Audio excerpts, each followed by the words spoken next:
My bad habits lead to late nights ending alone. Conversations with a stranger I barely know. Swearing this will be my last, but it probably won't. I got nothing left to lose, or use, or do. My bad habits lead to you. My name's Harley Neville. Welcome along to the Guy and Harley podcast. And I'm Guy Pigden. And who was that? That was my boy Ed Sheeran, one of my idols, Ed Sheeran. The pop artist Ed Sheeran. The pop artist Ed Sheeran. But the reason why I'm listening to that song is because he did a version of it with "Bring Me the Horizon," which obviously I'm a big fan of. So that is why that song is on my mind lately. Welcome along to the show. This is our, where you might notice on the live stream that this is our, we've gone back to our remote work situation where to remote learning. This one's gone via Zoom. Oh God. So that's great. So do let us know if we don't sound very good. Well, if we need to turn up or turn down, you've got to let us know. Well, I'll let you know right now, Harley. I can't even hear you anymore. Just went all crackly, and then now you've gone. You've just disappeared. So if you want to know what this audio problem, there's something has just happened.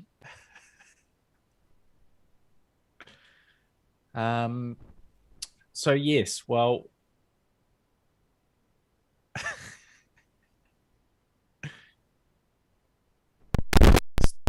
Oh, something to do with your cable.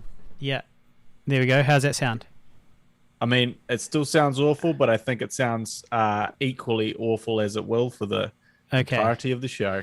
Well, what I did was it was on my mixer, so it's possible. I remember that this mixer was a little bit on the blink last time. So how bad you talking here? Is it? Oh no, I think maybe it's just Zoom quality bad. Okay. Yeah, I think right. it's as good as it get. As long as you never touch that cable again. Yeah, I will resist the urge to do that. I think it's as good as it get. As long as you never touch that cable again. Yeah, I will resist the urge to do that. Okay. Just yeah, no, I sound back. fucking great. I sound great. All right, cool. On with the show. The show must go on. Welcome along to the Guy and Harley podcast. My name is Harley Neville, as I mentioned. And I'm hoping to cut out all of those, all of that shit that we just heard. Shout out to Tyler on the live stream. Why are we doing this episode via Skype, via Zoom? Well, we're doing this episode because I am 100% convinced that I have Omicron. Now, basically what happened is Omicron is ripping through the country, absolutely annihilating everything in its wake and infecting everyone and everybody from every walk of life, particularly in Auckland. Obviously, Auckland is the central hub of New Zealand, so it's going to come through us first, I suppose. We're the first line. And basically what happened is we started off teaching, or I started off teaching in class. And I was just determined to continue in class for as long as I could. Well, that took approximately 2 weeks, or in fact, less than 2 weeks.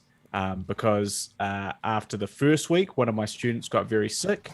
He took a test. It wasn't COVID, but he hasn't been back since because it's COVID.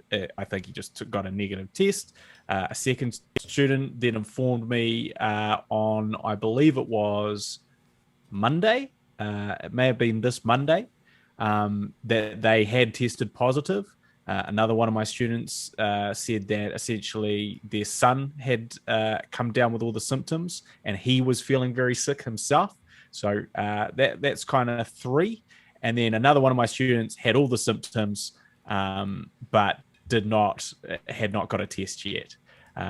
And so essentially, and then And that's I all your started students. so that's a large, it was like half my students. That's 100% of the class. So basically, I think I got it from one of my students through at where I work, and I've come home and I've started to feel under the weather, but not like super sick.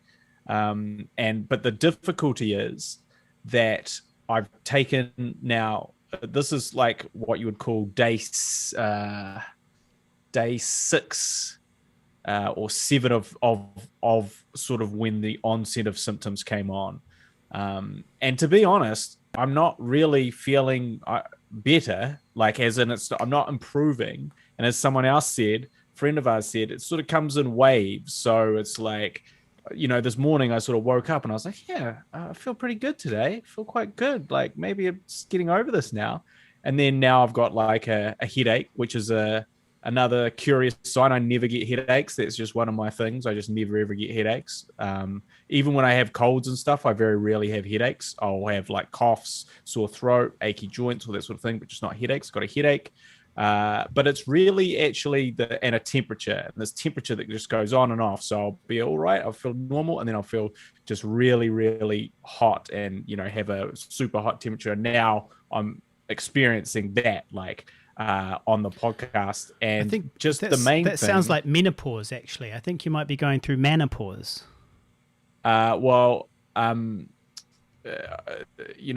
sure. Well, I'm not even gonna get into that dumb joke.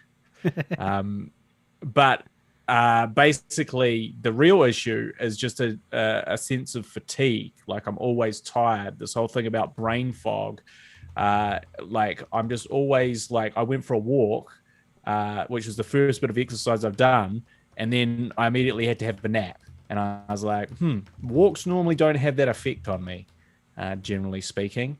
And I just kind of feel that I'm always feeling tired all the time, and definitely find it harder to concentrate on anything.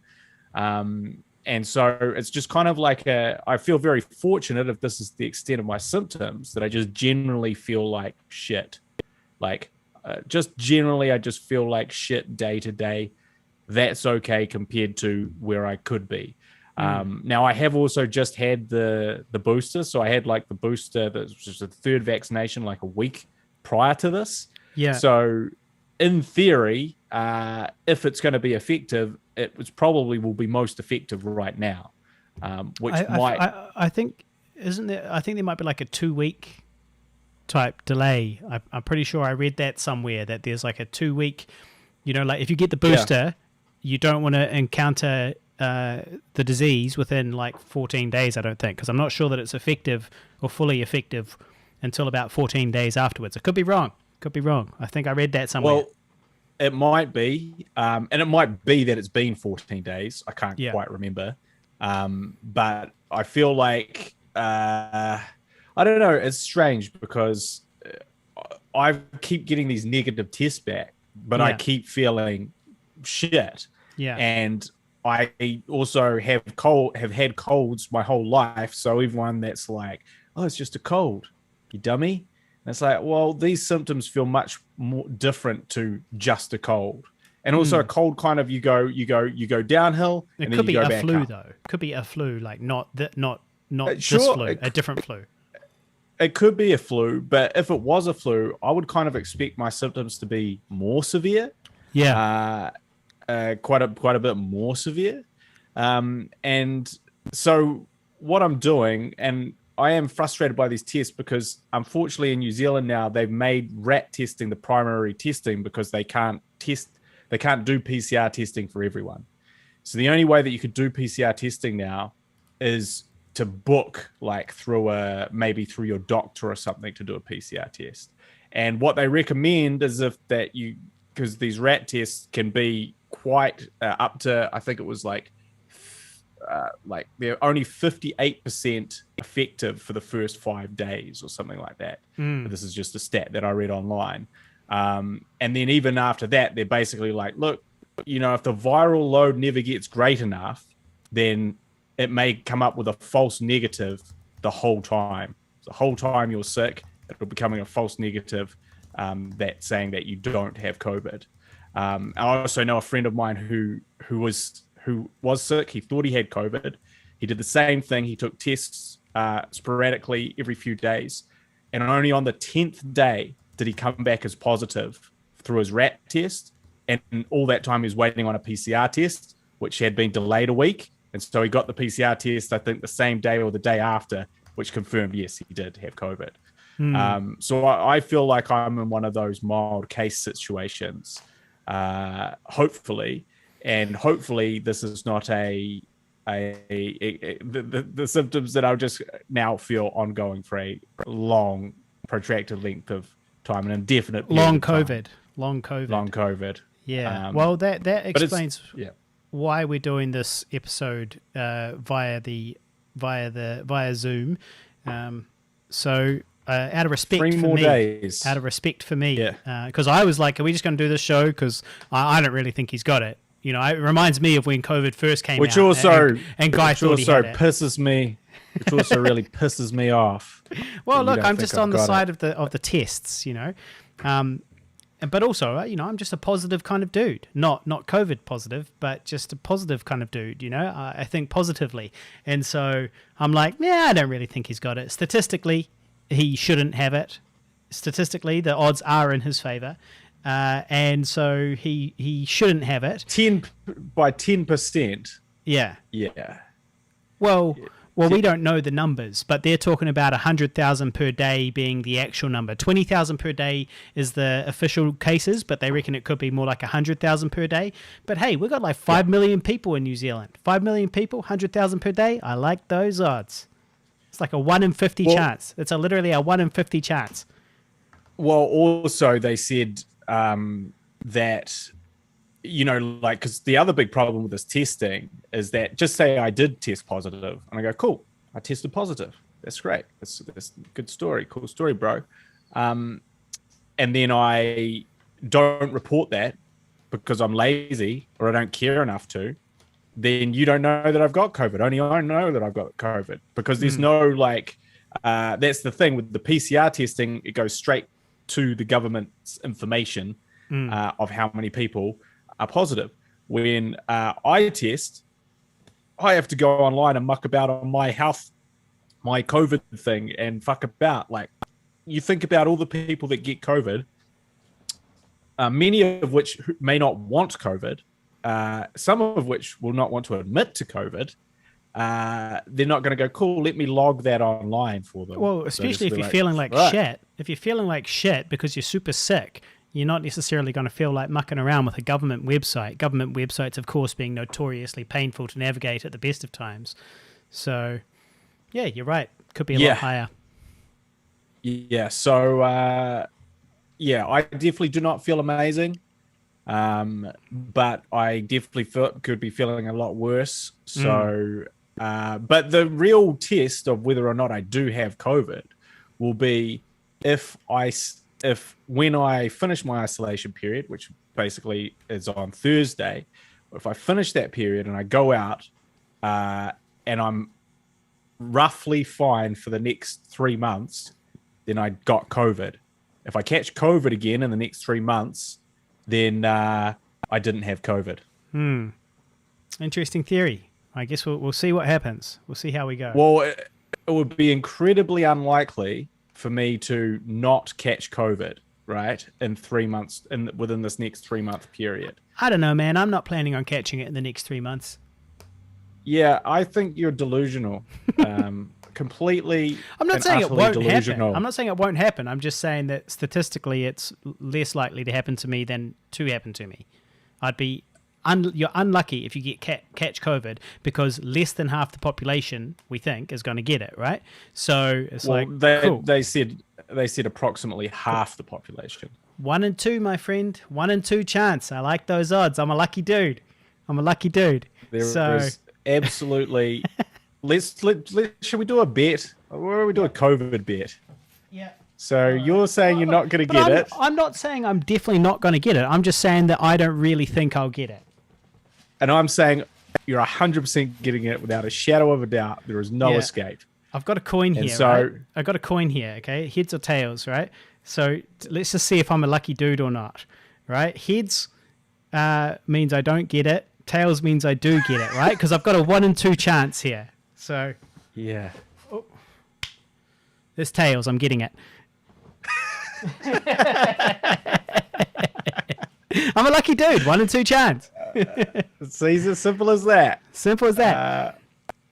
But it's more to do, like, I don't think it's anything to do with...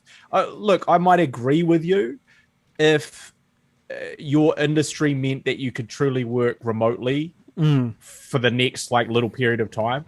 Yeah. But actually, it's quite the opposite. As a frontline hospital worker, I'm kind of likely to encounter it. You mean a frontline hospo worker? I'm actually not a hospo worker currently. Yeah. But you are sometimes. Okay. Well, no, actually, the business that I used to work for called me and said, "Hey, like, everybody's got COVID. Like, can you come work?" And I was like, no. What am I, stupid?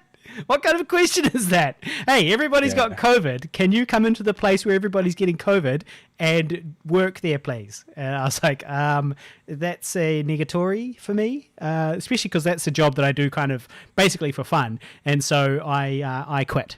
I quit that job. I no longer work there.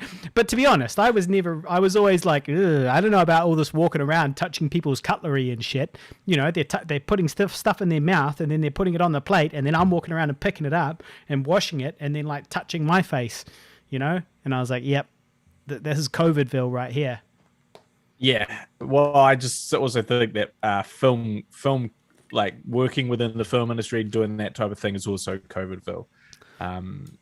You know, like even if you think about like the amount of people that are now coming through our studio, it's Covertville. Well, I'll level with you. The last, few days as well, I've felt a little bit like I've been sneezing a little bit. I felt like a little tiny tickle in my throat, but not, again, not really. I mean, just the same as it would be pre-COVID, you know what I mean? Like I've always said this, that whenever the seasons change is when I tend to notice I get a little bit, more sniffly, or if I'm likely to get sick, it's always when the seasons are changing. And as a result, I always drink my hot honey lemon gingers whenever the season is changing. Well, the season is changing and I felt a little sniffly, got a few little sneezes here and there. So is it the dreaded Rona? Well, I'm waiting to see, I'm waiting to see if it develops, but so far, I don't really think it's the Rona. Now, speaking of the Rona, unless you have something you want to add? Yeah. No. Speaking of the Rona, it is, I mean, I know it's not great that we open the show every week with Jab Chat, but it is a rather large current affair at the moment. So this is the most current of affairs. I would argue that it's fallen by the wayside and that World War III is now the most current of affairs. The 24/7 coverage. Breaks out. Yeah. Only if it breaks out. We'll see. But we do have good news for the listeners, for the international listeners, and for our domestic listeners, because finally there's a resolution in front of Parliament, because the feces-flinging protesters have been evicted. They were outside Parliament for 23 days in New Zealand, and we got painful updates from the New Zealand Herald, who didn't fail to promote the protest at every chance they could get. The New Zealand Herald, they are partially responsible for that debacle by basically advertising it all day 24/7. This small group of malcontents, miscreants out on the lawn of Parliament, and they basically the New Zealand Herald sent them reinforcements every day. They go, "Hey, are you stupid?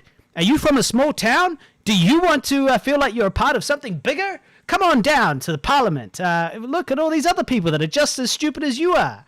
And so, the Herald, very responsible. But the good news is these feces-flinging protesters have been evicted from Parliament. The Battle of Portaloo is over, and the forces of evil have been vanquished again. But before they did leave, our peaceful, freedom-loving, nature-loving protesters, before they left, they did burn down a children's playground and set another big fire underneath a beautiful old tree on the Parliament grounds. So good on them. Those peaceful, nature-loving, friendly protesters burning down children's playgrounds and trees. Nothing but freedom and love, unless you enjoy playgrounds and children. Then burn it all down. Burn it to hell. Or if you enjoy protecting your fellow citizens from a deadly disease, then fuck you if you do enjoy that. Well, it's pretty fascinating to see, basically them getting turfed the fuck out of Parliament, and it was a hell of a job that the police did, because essentially, they were getting attacked. They were getting attacked by these people. These they had plague-bearing sick people. They had to passively continue to push these people without doing anything that would be construed as violent on their own behalf. That it would be construed as... Yeah, because everyone was filming at all times. Yeah. And, so like a protester hiffs a brick at you. It clocks you on the head and it really hurts you and it probably gives you concussion. Your first instinct is to punch that protester. And you would absolutely be within your rights to do that. But if you were one of the police, what you'd said, you just shake it off and hold up your shield a little bit higher and slowly advance forward. A pincer movement. Yeah. So the whole thing was like an exercise in in sort of passive resistance and not resistance, but a passive pushing forwards of all these things as this total bedlam and insanity ensues, and people are picking up rocks from they're essentially breaking off pieces of the pavement to throw at you. And they were breaking off pieces of our civilization is what they were doing. They were heaving on the pillars around society's, heaving on the chains around society's pillars they were literally lifting up bricks from our pavement. They were literally dismantling our civilization. Before they were kind of just figuratively dismantling it. Now they were physically dismantling our civilization to pick up the bricks to throw at the other people. These people are monstrous. It was also interesting to see that, again, we talk about this level of misinformation and disinformation. And what I love is this one has now been sort of refuted beyond all sort of deniability. But they were like, the cops started the fire to sort of give them an excuse. So essentially how the whole thing started and how the cops were like, all right, get the fuck out now. This is just ridiculous. Was that someone lit fire to 2 tents, which then went up in flames, and then several other fires were also lit. All these fires, of course, were not lit by the police. They were lit by these fucking dipshit protesters. But the first narrative that came through was that the police lit the original fire, which then sparked this whole ousting of the protesters. And they did that to oust the protesters, but it was all an inside job. And then all this video footage emerged, primarily from the fucking protesters. So the protesters' own cameras used against them to prove that the police line was nowhere near the first fire that was started. And it was a couple of guys who started a fire, and then they tipped another tent onto the other fire. And then they're like, nah, just let it burn, let it burn. Was the inciting fire incident that led to the police being like, all right, you're literally causing arson here. It is time to move on. And, there was all sorts of other types of insanity. For example, they had these portaloos set up that was tapped in to the sewage system. So someone had gone, or it was unclear whether it was the sewage system or just the free running water. So like the idea being like there's places where the sewage goes and there's places where water just goes out to sea. They are treated differently, obviously. And the idea was it was unclear which one they'd tapped into. But essentially they'd set up this portaloo and plumbing. They'd set up plumbing at a protest. They'd literally plumbed. They had a plumber come in and do some installations in the protest grounds. Like, this is the type of thing where, anyone who's sort of not with the protesters is like, okay, come on, they're installing plumbing now. They got plumbers coming in. What is this? What are we doing here? What is this madness? You can't install like even the whole idea that they had portaloos and stuff set up is like madness. If you think about a protest, a rally, and what that is, you know.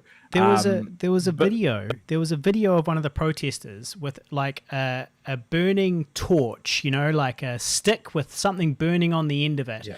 Like he looked like a barbarian, in the sense that this is the same way that they've burnt down houses since the beginning of time. And there's video of him, he's walking around and he's setting people's tents on fire. And that's kind of fucked up. And then one lady was like, so there was the police. First they were like, oh, it's the police. And then it was like, no, it's clearly that guy. And then they were like, well, it's Antifa. And it's like, what? It's Antifa now? Antifa had nothing to do with this. Now you're bringing Antifa in, this like American concept. But also, like, let me get this straight. If the anti-fascists are burning down your tents, maybe that means you're a fucking fascist. You know, like, what is wrong with you? What are you, pro-fascist? Like, what is wrong with these fucking people? And so, yeah, there was a big, kerfuffle that day, and then they've all been moved on, and now they're kind of just drifting around, you know, the island like a rogue of, a band of roving, I don't know, barbarian hordes. Well, you know, it's just like the fall of Rome. Gypsies, really. Yeah. Well, when Rome was falling, right, there was these hordes of uncivilized savages, barbarians. There was other problems too, economic problems and stuff, but there was also these hordes of barbarians. These are the modern day hordes of barbarians roving around our country. And coughing on people. Well, exactly. Sneezing. They're the sniffling. Worst. And so the bad news really is that all of these people are eventually going to go back to their hometowns all around the country to infect those that they love most. So if you have friends or family who were at the anti-mandate protest, then brace yourselves because they're coming and they're not wearing masks and they're probably not vaccinated. And they're pretending it's not real. These people will be forever remembered by history as the people that stood in the way of our country's response to this deadly global pandemic, which was killing Kiwis. And these people deliberately gathered from all parts of the country, unmasked and unwashed, and then dispersed all back around the country to really spread it, really spread it during the peak of the pandemic. These self-centered super spreaders, I've deemed them. Well, we don't know if it's the peak of the pandemic. Well, it's the peak so far, right? It's not getting. It's the peak up until this point. Exactly. Today is worse than yesterday, and it's not getting better. You know, it's much worse than it's ever been. So, but what we're seeing what we saw in front of the Beehive is what is called the Great Simplification. The Great Simplification. That's from a book, A Canticle for Leibowitz, which I've mentioned on the show before, a book that I read as a teenager, then I reread it when I was an adult, and it was great both times. A great book, A Canticle for Leibowitz. And in A Canticle for Leibowitz, it's set after an apocalyptic nuclear war, and basically what happens is all of the simpletons kind of rise up after the war. They go, well, hang on a minute, technology is what got us into this position in the first place. So now that we're living in the ruins of our civilization, we are going to kill anybody educated, we're going to kill anybody who reads, we're going to destroy any technology we find. And people called them simpletons, and they grabbed that name and owned it and ran with it. They said, yeah, we're simpletons, and this is the Great Simplification. So that's what this is, the Great Simplification in its infancy, which is also, incidentally, something kind of interesting, which is the Unabomber wants the Great Simplification. The Unabomber in his manifesto is essentially arguing that we need to destroy civilization, and then once we're in the ashes of civilization, we need to destroy anything related to technology, knowledge, and basically just go back to being hunter-gatherers in small groups and let billions of people die, and then the humans that are left will be happy. That's sort of the summary there. So maybe he read a canticle for Leibowitz at some point. I'm not sure. Well, there was also an interesting article on it about positive liberty and negative liberty, and it basically was talking about. I saw the headline. It was quite an interesting read about sort of how we define our liberty and what certain restrictions mean, and why that restrictions now, which would be considered, an attack or assault on your liberties, will lead to a more positive overall liberty through going along with them than if you were to ignore those liberties. And because the immediate sense of restriction does not look at the sort of the bigger picture. Yeah. Well, that's the problem, right? People aren't looking at the big picture. Yes, that's the problem.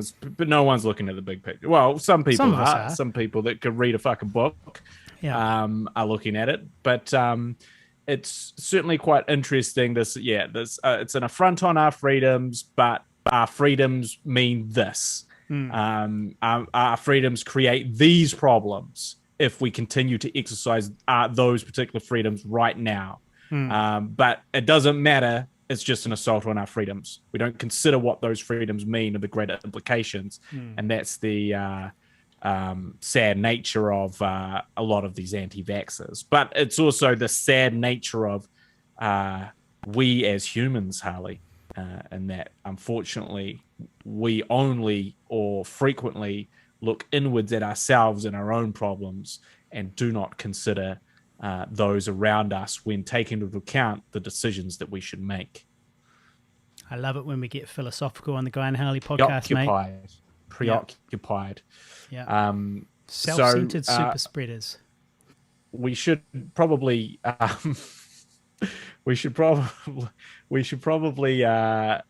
mention our friend too. Oh yeah. No.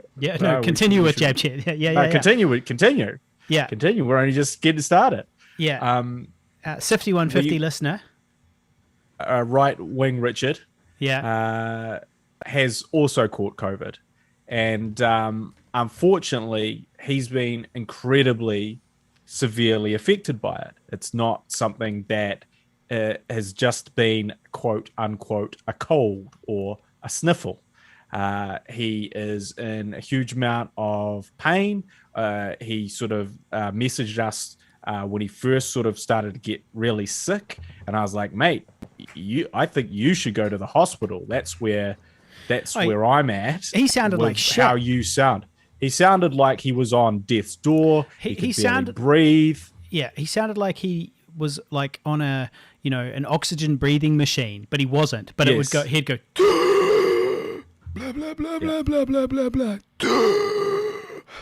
Yeah. So. Yeah, and I think this is the interesting part of COVID, and again, this big failure on our behalf is that he's in the minority, not in the sense that he is vaccinated and fully vaccinated and all this sort of thing, and yet experiencing these extreme symptoms, which if you probably collectively look at all the cases of Omicron, he would be in the minority in terms of the severity of the symptoms.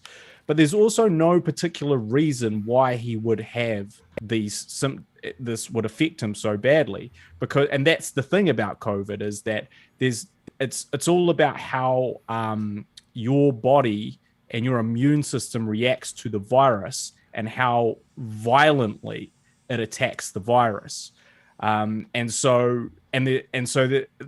obviously very varying degrees of that, and varying degrees of how effective the vaccine is and sort of preparing your body for that. And because again, we all like to quickly go to this concept that, if you have underlying health issues, you might get really sick from it, or it might really affect you. But otherwise, it will just be a cold. And he is like, again, despite the fact that there have been many, many articles of like marathon runners and super fit guys and like health, sort of influencers getting severely sick and sometimes dying. Despite all that, we go, oh, you're morbidly obese, or you have some, you're asthmatic, or you have this, or you have that. And that's why you were severely affected. Ignoring the fact that actually you can just be really severely affected, because, our friend Richard is, I guess, maybe you wouldn't call him a young guy, but he is super fit, athletic man who is in the prime of his life. And, and now he's, sort of laid up in bed, can barely do anything, right? And struggling and battling every day, and basically saying that he would not, he greatly underestimated COVID. He greatly underestimated the idea of the risk that it might personally pose to him. And, how it was even going to feel, all that sort of thing. And obviously, we hope that he's on the mend and sincerely getting better. His morning updates have not been like, I think he sounds better than the first day. And he's actually just sent us a message through. I don't know if you've seen the photo that he's just sent through. But anyway, he said that it's basically given him a whole new perspective. And that's the problem, is that I think if we all got this sick, like all of us, like everyone that got COVID got this sick, there would be very few people at that protester rally. And there would be very few people, talking this nonsense that we're in a communist regime and all this other bullshit. Also, obviously, if you live in a communist regime, no person that's lived in a communist regime is coming and saying we're in a communist regime. Only fucking dipshits that have no concept of what a communist regime is or does would mention that. This is why you've got to read about history, kids. This is why we've got to read about history to understand what a communist actually is. But what a Nazi actually is. If we could all collectively share that experience of getting really sick, well, suddenly we'd be like, fuck, I don't want anyone getting that. What can I do to mitigate that, which is selfless? Except most of us don't get like that. So we just go, oh, it's fucking fine. I'll just be a cunt to everyone. So sadly... the human condition. We act like our experience is the experience. And that's all how we become a bunch of cunts. Mm-hmm. There you go. So Richard, I hope that you're feeling... I hope you're feeling better today, Richard. I hope you continue to get on the mend. But I think it's just, you have to consider that anybody you know or you could get like that. So treat COVID like that, because it could. And that's like a perfect example within our circle of friends, not a friend of a friend of a friend, not some mum's uncle that had a bad reaction to the vaccination. It's like literally someone that we know and talk to on a daily. So yeah, shout out, Richard. I do hope you're feeling better, mate. Hope you're feeling better, Richard. And if you're not, just don't be afraid to sing out for help. Come pick you up. We'll head down to the hospital. Well, seeing as you've both got COVID, you don't have to worry about exactly infecting each other. So no issues. All good. No issues. All good. He might have the other version though. But anyway, Delta. The AB1 minus or whatever it was called. Oh, which is shit, I didn't consider that. It's a subvariant of Omicron. Consider a subvariant? Shit. Yeah, subvariant. So they're all subvariants, but this is a subvariant of a subvariant. Yeah, so I did get some... so moving on from Jab Chat, I did get some bad news the other day. Now, you guys might recall that I had to learn how to roller skate for a role that I had, a acting role in a music video. The director asked me if I could roller skate. I said, of course I can. And then I went and learned how to roller skate.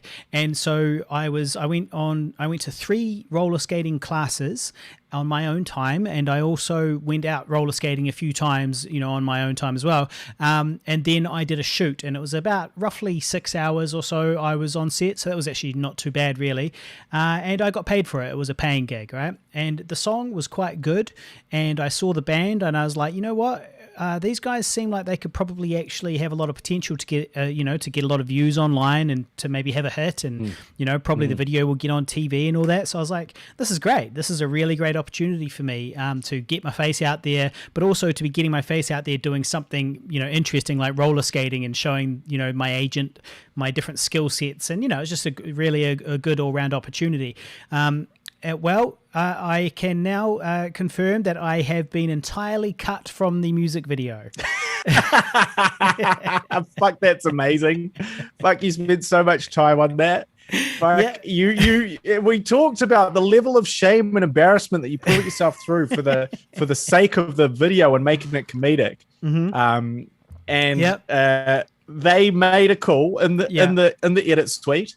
And I can only assume that they made this call because they decided, and look, correct me if I'm wrong, Hal, because they're not going to tell you directly this, but I can only assume that they were like, yeah, this is a funny joke, but this guy is so hideous that it will affect our views should we have this joke. So should this hideously hairy body be present on this video, it's going to negatively impact the video. It will negate the joke that we're trying to do.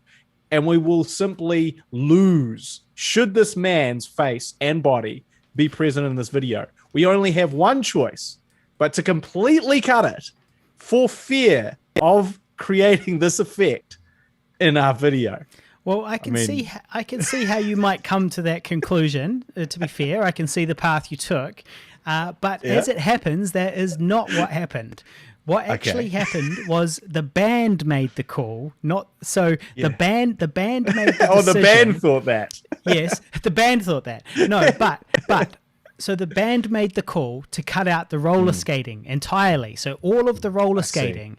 So I was like, well, did you say to them, why don't you just use the beautiful blonde roller skater who's actually really good at it, the woman that's really, really amazing at it, and just cut out the bald, hairy guy, And he was like, I tried that. He was like, I tried that. I talked to the band, I was like, because the director put together a cut of the video. He liked it. And then he sent it to them, and they said that it didn't fit their image.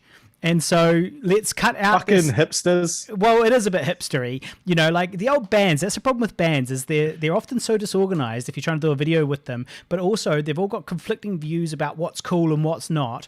Plus, they're super concerned always about their public image, So it's like, quote unquote image. Their coolness, and so they're super important to musicians that they don't seem try hard. Shout out to Liam Hegarty if you're tuning in. Lots of musicians don't want to seem try hard or anything like that, and so they don't know what they want in a creative music video, and so they had this whole thing. We had it all planned, we shot it, and then in the edit they were like, yeah, let's just have the band playing, shall we?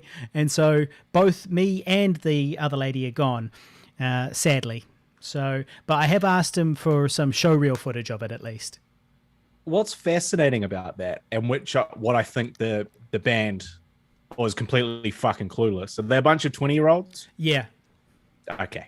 I mean, that sort of explains it. But as Tyler Adams says on the live streams, they are way too concerned with bullshit. And exactly. Here's the thing. That's what I mean. They're worried about looking try hard and stuff. Not a single person, unless, you've created some video where you're dressed up like the KKK or something, is going to assume or take something from your music video that they go, oh, that's the band. The band must be a bunch of losers because they've got some fat, hairy roller skater guy. A fat, bald, hairy roller skater. And I think they're uncool. I had my long beard and longer hair at the time as well. I looked really disheveled. The band are really, our audience are really concerned with this. In fact, it's one of those things, right? It's also just not really realizing what the world is now, which is, as we've just said, a bunch of self-absorbed people behaving in self-absorbed ways and not giving a shit about anything. So if someone likes your music and they see a music video, and it has a fat, hairy guy, roller skating in it, you're not going to think anything of it. You're just going to think it's funny or not funny. You're not going to attribute that to the band or not the band. If anything, you'd go, have you seen this funny music video? you might not even think about the song anymore, but it's sort of just, it's just a weird thing because it's like, look, man, no one gives a flying fuck what's in your music video. All it is just a music video, like every other music video there'll ever be. Some are good, some are bad. Some things that will make you stand out is if you have a fat, hairy, bald guy and rollerblades, that might give people more of a reason to like it and share it and sort of find a point of difference to just you cunts singing, which no one gives a shit about.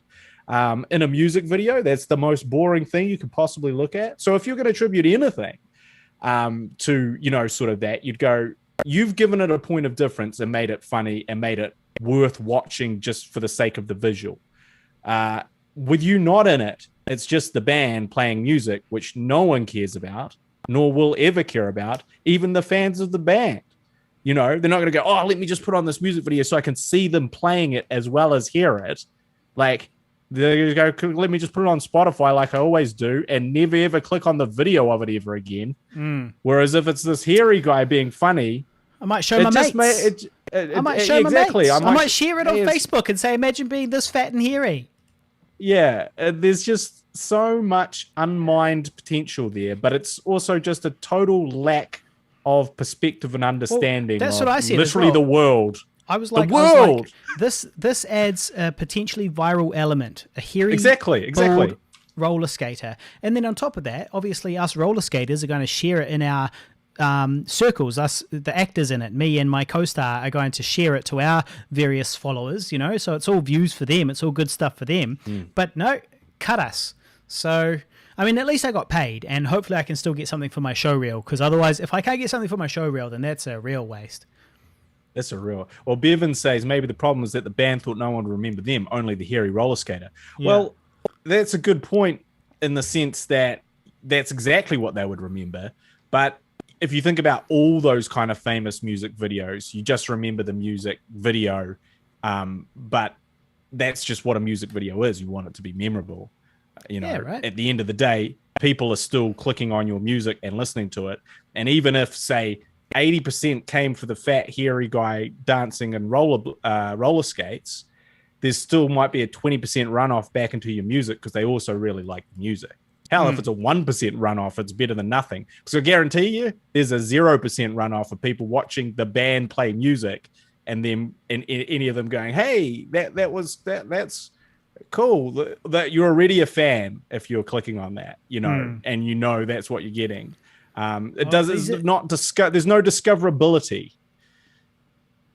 These are the ups and downs of showbiz, I guess. Fucking idiots. Oh, I agree. I agree. They've made a horrible mistake, but these are the ups and downs of showbiz. That being said, I have asked the director to send me his original cut, with the skating in it, the original cut that he submitted to them. And he said he was going to do that, but he has not done that yet. But once I've seen it, maybe I'll be able to tell. Maybe I'll be like, oh yeah, I can see what the band was saying here. I get it now. I totally get it. So I don't know. We'll see how we go. I have a shout out for Sam Wheeler from last week, and that is because he was commenting, and I must have missed. Well, we both missed this comment. We were talking about the Ukraine. Obviously, that was the big news at the time. This World War III, encroaching World War III, and Sam Wheeler commented that he's sipping whiskey this episode every time Harley refers to World War II or the Nazis. And I didn't see him say that. And then so later on he was saying about, how drunk he was going to get and, how he, all that. And I was like, what's he talking about? I don't understand what he's talking about. He said something and then that explains it. And I remember Jezza Howson was like, Sam's 5150 listeners, Jezza Howson was like, Sam's going to need to get his stomach pumped. I remember him commenting that last week and I was like, Sam, we didn't understand what it was about. Like, who's Sam? Which Sam? What's he talking about? It's because he was taking a drink. He was playing a drinking game on the show. Every time I talked about the World War II or the Nazis. Well, it makes sense. It makes sense, right? We've got a war in Europe, just like World War II. It involves Russia, just like World War II. The Germans are kind of involved, and there's a lot of similarities there. So you can see why he got shit-faced that night, probably. Well, I will also say that we should probably, he would have got wasted. And we should open up another section of the show. Who's dead this week? Ah, yes. A classic. Now, unfortunately, Shane Warne, famous spin bowler Shane Warne, got bowled a wrongin'. God slipped him a googly. He got underarmed. God took out his middle stump with a in-swinger. That's probably enough of the cricket. So Shane Warne was a famous cricketer, but he was probably like the most famous cricketer ever. Hit for a six. All the way to heaven. Hit for a six to heaven. But I guess what's shocking about it, apart from Shane Warne being like kind of this fiction, he's still on TV all the time as a commentator. Advanced hair. A great proponent of advanced hair. As a bald man, the hair loss treatment. As a bald man, I did keep half an eye on Shane Warne's journey from bald man to man with a full head of hair. Must be quite difficult in the public eye to do something, so kind of personal, like it says to the world, oh, Shane, he's ashamed of his bald head. He's sensitive about it.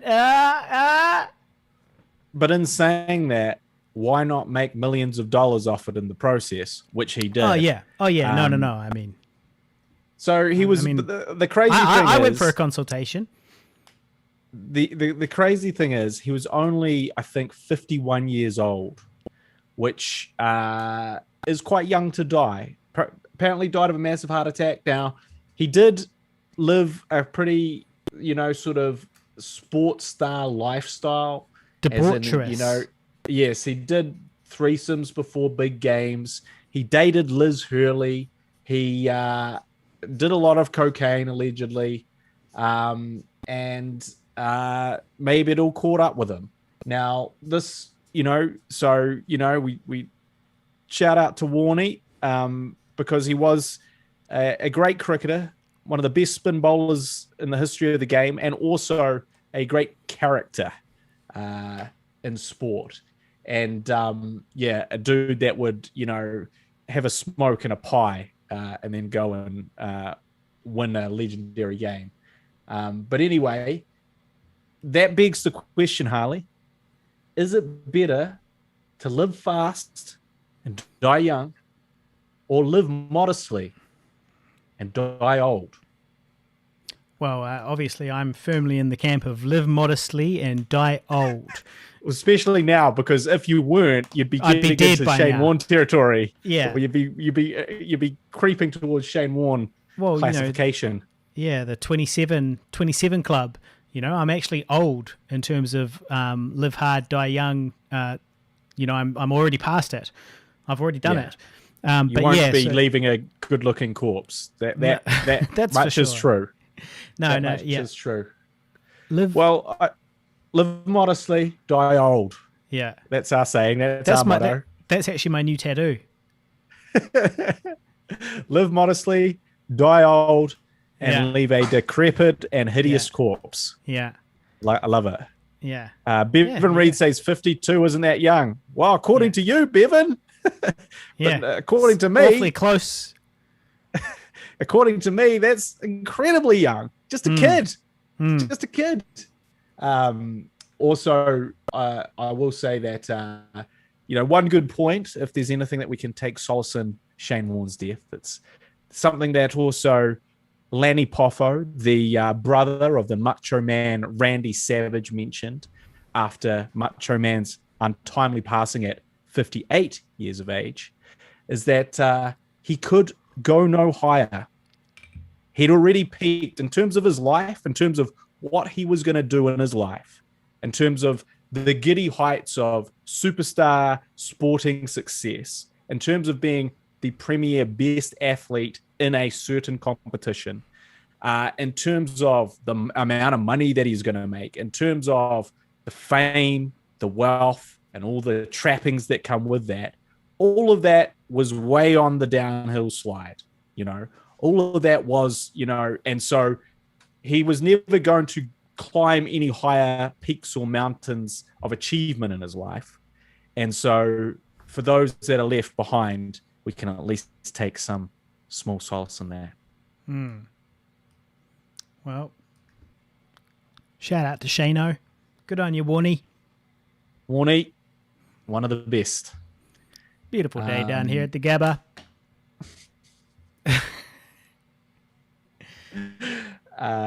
Yes. So, well, it's that thing about him getting him going bald, you know, that, I mean, I would feel a little bit bummed out if I decided to go and get like hair implants, right? Just purely just bummed out, just that concept of like walking into work and I've got this like afro. Everything's changed. Everything has changed. And everyone's just like, what? What have you done? Yeah. Now, I'm sure it would probably look great with the technology and all that. I'm sure it would look great. But just that idea of having to sort of publicly say to the world, like, I'm sort of ashamed of my bald head, you know, to the point where I'm going to spend thousands of dollars and get a rug that kind of, even if you implant the hair, I'm sure there's a certain amount of maintenance, like, you know, it doesn't just, it's not it doesn't just grow. Like, it's like you've got to get special haircuts and stuff because it grows differently on top. So if you let it grow too much on the side and the top's not really growing, you look stupid. But you can't just go cut it yourself. You've got to get a special, like, super expensive haircut once every 3 months or whatever to make it match, you know? Well, it did. I did see in like the obituary, it was kind of like, you know, Shane Warne, famous, you know, leg spinner cricketer, blah blah blah, something hairpiece. Yeah, and it was kind of like, really, you gotta call that out in the. Yeah, you really gotta call that out as like in his obituary, like really a list of all the things he was. Huge he was a guy with a hairpiece. Yeah. Like of all the things he did, over 700 Test wickets. Yeah, a guy with a hairpiece. Yeah, Shane Warne. Exactly. So I felt that was a little below the belt, but yeah. Well, that's the thing. I mean, I couldn't do it because, you know, I'm okay with being bald now. You know, I'm body positive. I'm okay with being bald. They call that I'm follicle is what I am. I'm follicle with being bald. You see, so I couldn't do it. But then again, if Advance Hair was like, this is free and we're going to pay you, I'd be like, fucking sign me up. Millions of dollars. To be honest, if I was just rich enough to buy it offhand without really caring, you know, maybe I'd do it. You know, if I was a rock star, a movie star, or a cricket star, I'd probably do it, maybe. I don't know. It's the maintenance that I think is the issue. Yeah. Well, the maintenance and also like being a short, hairy, fat guy with head hair is only really one small step up. It's only one minor part of the problem, really, you know? We're identifying just a small part of the underlying issues. There is a surgery you can get to get your shins or thighs, maybe, shins or thighs broken. They break them somehow and they essentially stretch you apart a little bit more, and then they let the bones grow towards each other slowly, and then over the course of time, you know, they eventually kind of, I don't know, heal back together somehow, but you're taller. You could do that if you wanted to get your legs broken and then painfully repaired over the course of 6 months or a year or however long that would take to recover from. Learn to walk again. Learn to walk again on your big daddy long legs. That you haven't had these your whole life, and now you're walking around on these big stilts, 2 inches taller or something. All to be 2 inches taller. You just got to accept your body. I think that's the takeaway here. Is you've just really, you can maintain it for sure, but in terms of changing it drastically, I think you've just got to accept it. It is what it is. Yeah. So another thing that I have been doing as I've been sick, as I've been ill. Yeah. Well, I had this thought as well, because here's the problem with what I'm doing now, which is remote teaching. It's almost impossible to have a damn sick day. Yeah. Well, you can't, right? I'm too sick. I'm at home. You're already at home. Too sick. I've got to stay home. You're already at home. I've got to stay home. You're already at home. Oh, well, I'm just feeling too sick. I don't what? You can't sit in front of your computer? That's what you're going to do anyway. That's what you're going to do anyway. So this whole, you know, I'm laid up with a sickness thing, you know, COVID has really hurt the people that like to pull sickies of the world. Yeah. You know, Not me, unfortunately. Remote working from home has really hurt people that like to have a day off and call in sick. I'd just like to call in sick today. I'm not feeling well. Oh, don't worry about it, mate. Just open up your laptop in bed. Shit. You got me. Yeah. Well, shout out to Carlos William Keeb on the live stream. Greetings from Meriden, Connecticut. Greetings. Thank you. It must be quite late there, I guess. So party on. It must be late on a Saturday night, I guess, in America right now. So party on, Carlos. I don't actually know what time it is, but yeah, another famous hairpiece person would be Elon Musk. Elon Musk has had some sort of surgery, because there's a picture of him from when he started PayPal, and he's bald, and then nowadays he's got a lovely head of hair, and you can kind of see in some photos, you can see sort of a scar around the back of his head. So because I watched a video about Elon Musk's hair. Just out of curiosity. It's just out of curiosity. And it was saying that perhaps he got this experimental kind of new technique of some description. I don't know exactly what it was, but it involved kind of like basically transplanting a bit from the back of your head, somehow, and then putting it on the top of your head and growing it or something. I'm not really sure. But that ties in nicely with what Bevan asked, which is there a hair transplant procedure to take back hair from a person and put it on their head? And the answer is yes. I'm pretty sure that they do literally transplant hairs from other parts of your body and put them on your head. So if I got that transplant, I would be walking around with my normal hair on the side and some spindly black back hair on the top. Curly. And it would curly, and it would cost thousands of dollars. So yeah, that would be fun. Yeah. But my theory about Elon Musk with the scar on the back of his head is it's not to do with his hair transplant at all. My theory is that it's to do with the Neuralink. So the Neuralink is one of his companies. It's one of his companies, right? He owns Neuralink and Tesla and Starlink, or Starlink's part of SpaceX. And anyway, this Neuralink is one of his projects, and they've shown that a monkey can like play ping pong using just its mind, and so they, which is actually kind of an old trick, but anyway, the point is that maybe he got it put in early because he's a madman. He's a mad rich guy, and he's like he's just like from the movies. He's like the guy in Ex Machina. He's just some like benevolent billionaire who has got all the latest gadgets and technology. And so while he was getting his hair implanted, he also got a Neuralink implanted as well into the back of his skull. And that also explains how he basically works like 20 hours per day and sleeps like 4 hours on the couch and then gets back into it. And so that would explain that, because he is now transhuman. He's a superhuman that is able to like read things and take in the technology, take in the information instantly, and stuff like that. And that's why he's the richest man in the world. I'd say, hey, Elon, rather than implanting the Neuralink into your brain, have you ever just considered putting YouTube back on 2 times playback speed? Have you tried that? Yeah. You Could can take in twice as much information, and you don't need the implant or the surgery. Just saying.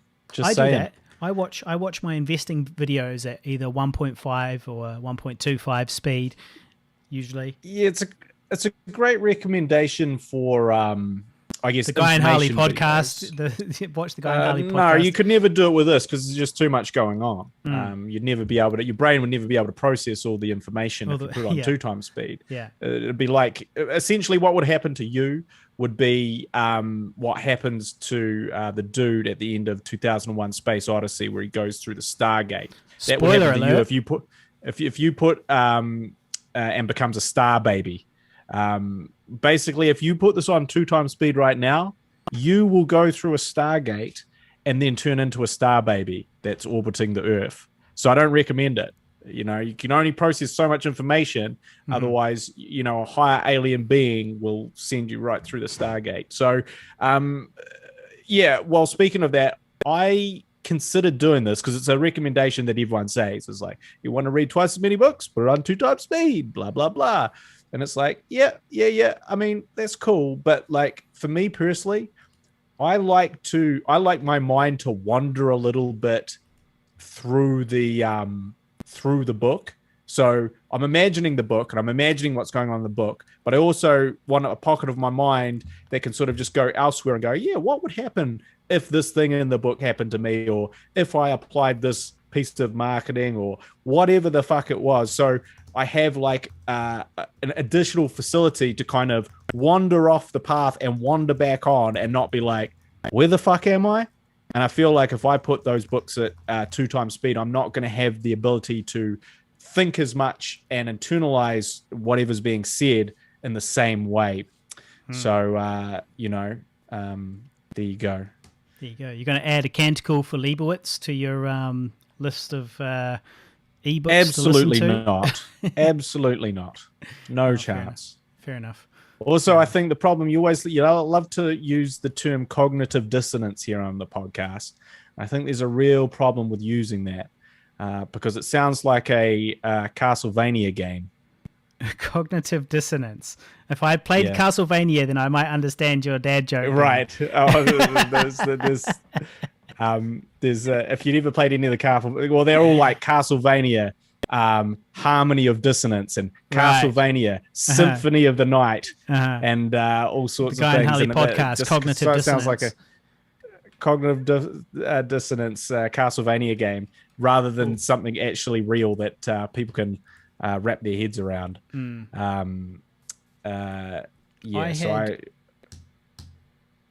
Confirmation bias is a bit easier. I had I mentioned last week that I had some auditions coming up, and those auditions, I've now had those auditions, and I can confirm they were both an American accent, and I can confirm that they were both a complete waste of time because I really feel like I was not really right. One of them, I felt like I was just not right for the role. I was like, why are they even seeing me for this? Like, I'm so not... Like, it was a big, tough, like, army guy, basically. And I was like, how tall are you? 5'8". 5'8". I didn't know they stacked shit that high. Who said that? Who the fuck said that? Great movie. Anyway, that's what I did in my audition. I did that in my audition because I had to be like a drill sergeant, and I haven't heard anything yet, but I doubt that I got it because I just feel like you're not going to cast me in that role. You're going to cast Mike Edward or somebody like that, some hulking, muscly, scary, intimidating behemoth, as opposed to the likes of me. But so that was that one, and then the other one I had was a really strange audition where it was. I mentioned it last week. No dialogue, American accent. No dialogue, American accent. I love it. I hate it. I hate it when they do that. And so no dialogue, American accent. And so I went along and I had to just kind of like improvise, as we've established as a made up thing. So I thought up some, things beforehand to say and kind of said these things in my takes and then ran out of things to say and then just had to kind of make things up while I was trying to put on this American accent very poorly. And just generally failing at both aspects of that, both the making up of good things and the American accent side of it. And then at the end of the audition, they were like, okay, cool. Well, now, and none of this was mentioned in the audition. This bit here was not mentioned in the audition brief. They were like, okay, cool. So now can you dance? I want you to dance on the spot and pull things out of this bag. Just dance, just start dancing and pulling things out of this bag. And I was like, what? Okay. No music. They didn't put any music on or anything like that. So here I am in this dingy little room with a camera, 2 people and a camera like looking at me, and I'm dancing like I'm just like the beginning of a porno or something, just dancing by myself in the middle of the room, pulling out, things to show the camera, which obviously I hadn't prepared for at all. So I hadn't thought of any dancing. There was no beat to move to, and I had given no thought as to how I would reveal these things. And so it was just generally a bit of a disaster. The whole thing, I would say, was a bit of a disaster. Was akin to a Sergio Leone Western where someone has pulled out a gun and he's shooting at your feet. Dance, motherfucker, dance. I said dance. Exactly. That's the casting agent was doing that to you. That's It was also a in power thing. It was That's a also- power trip. that's also in Platoon. They wanted to emasculate you No. in the audition. Sorry, Full Metal Jacket. It's also in Full Metal Jacket. Same movie again. Yeah. They go into the Is village. that in Full Metal Jacket? Yeah, well, they go into yeah. it's either Full Metal Jacket or Platoon, but I think it's Full Metal Jacket. They go into a village and they there's a guy in one of the huts and they're accusing him of being like whatever an insurgent, but in reality he's like a mentally disabled guy, and the mum's there like don't do anything, like he's okay, he's mentally disabled, and they start shooting the floor by his feet. And then making him dance, and then one of the guys beats his head in with the butt of the rifle, just brutally splatters his brains everywhere in front of his mum. One of the American guys. I think it's Platoon. Yeah. Which one's Charlie Sheen in? Platoon. I think it might be Platoon then. It's almost like a game to the casting agent. Just wanted to humiliate you there at the end, just for their own amusement. They succeeded. They did well. You never know. They might call me. So overall, not great acting news. I'm cut from the video, and I've had both of my auditions were essentially a waste of time for both me and them. More for me because I had to shoot and edit the first one. Well, I'm very disappointed that I can't get out and see The Batman currently because I'm isolating. It's just come out. You going to go see it? Absolutely not. Pats? Absolutely not. Patterson? I gave up. The Edward? Dark Knight. The Christian Bale. The Heath Ledger the Bane one. Heath Ledger. No, I didn't. No, I gave up before then. So I watched. The last one I watched was the Heath Ledger one. So you watched the best one and then gave up? Yeah. Just thought they could never top it. Just give up. Can't top it. Exactly. Yeah. And no, but considering I didn't get around to going to Dune or The Matrix, both of which I actually wanted to see, both of which are like sci-fis, and I say about how I like to support sci-fis at the cinema, well, I never got round to watching either of them. I didn't get to watch either of them, and probably they're not even going anymore, or I'm not really sure. But, I mean, come on, it's a global pandemic, and it's a movie. I can watch a movie on Netflix. And to be honest, I don't even watch movies on Netflix. So, yeah. But I do intend to watch those at some point.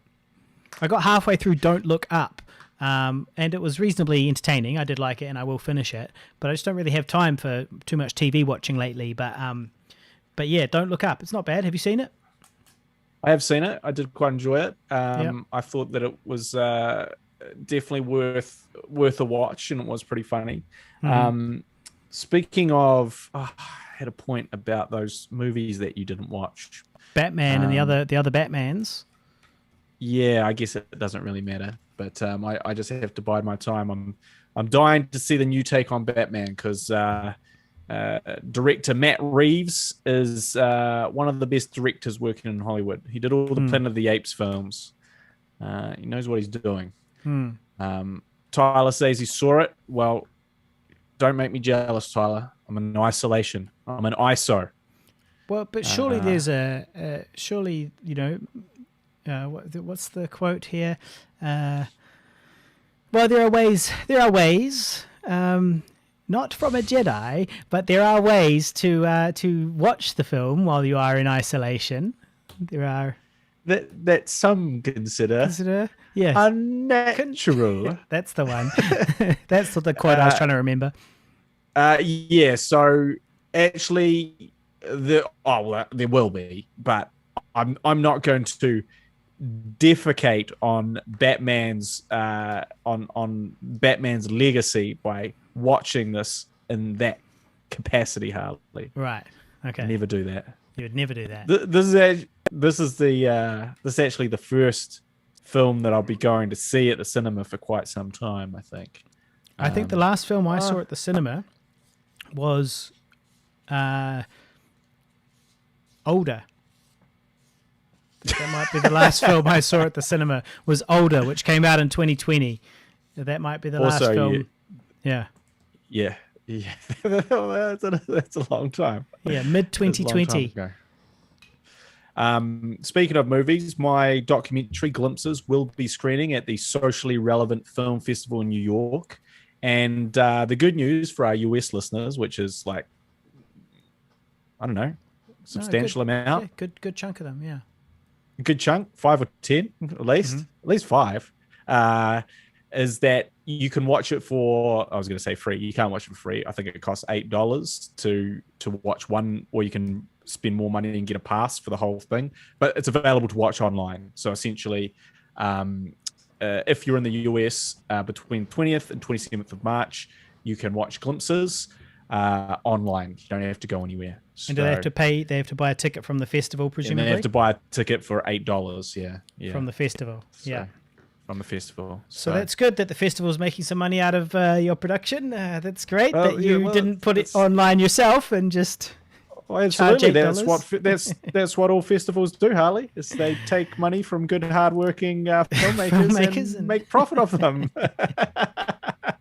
That's the film festival MO, as I've mentioned before. We're all just part of it. But yeah, so that will be the first. Well, the easiest way to watch it if you're in a hurry to watch it. They'll be reaching an audience that you couldn't reach. There you go. They will be. Pull out that. Look at the list of excuses. What have we got? Oh, reaching an audience for outreach. Yeah, there we go. That's the one for this particular occasion. I've got a whole bunch more in here, so don't you worry. If you've got any more arguments, I'll pull another one out. So don't even think about it. Well, exactly. I've got an argument for anything you might want to say because I feel like the festival system does work. I'm an advocate of the festival. Oh, you've done a complete of the festival 180. regime. I'm a supporter of it. No, look, film really done a 180 work. From the beginning. From the beginning of this conversation, we've really flipped it. It depends on the festival. It depends on the festival, obviously, because anybody can set up a festival. So I could set up a festival and then be like, Guy, give me a movie, and then I'd be like, hey, everybody, come watch this movie for $8. It's for a festival, but it's online. It's an online festival, and then I send them the link to your movie and charge them $8. And not only that, but you've also charged that filmmaker a fee for viewing the film in the first place. Okay, hey Guy, give me $20 to submit or $40 to submit, and then I'm going to sell your film to people. $40 US, yeah, for sure. But what I will give you is a digital certificate saying that you have been officially selected. So and let's not forget, it's not worth it at the end of the day. And let's not forget the exposure. Yeah. We're going to pay you an exposure. We're going to pay you in several exposures. But people can watch it if they want to through there. Maybe I'll try and remember to put a link. I will do some posts about it. But that's cool because I am a socially relevant filmmaker because you don't get in to this festival unless you're socially relevant, thus proving that I am a socially relevant filmmaker. So there we go. I always knew that. And so is it in the running for any awards? I don't actually know. I feel like there's some sort of thing that it's like if it's one of the online ones, it's not, or something like that. Or maybe it's no, that's not it. It's if it's premiered anywhere else, which it has. Then it's not. Which it has. Yeah. So I think it is not. But on the same token, if they said I won an award, then I would not tell them that I am not eligible. I would say thank you. Yeah. Say thank you for that. Don't listen to the Guy and Harley podcast. Yeah. Well, luckily they don't because nobody does. 9 people do on the live stream, though. Shout out to the 9 people on the live stream right now. Well, so we did also recently apply for a loading docks grant. When does that... Which did. Let's just break the news on the podcast. Break it on the podcast. Okay, yeah. What's the news? We did this application. We spent a lot of time putting together this thoughtful application that was, an amazing story that deserved to be told. And after hours and hours of painstakingly developing a budget for yourself, Harley, and hours and hours. Days. I was working on that for weeks. Didn't just have a template.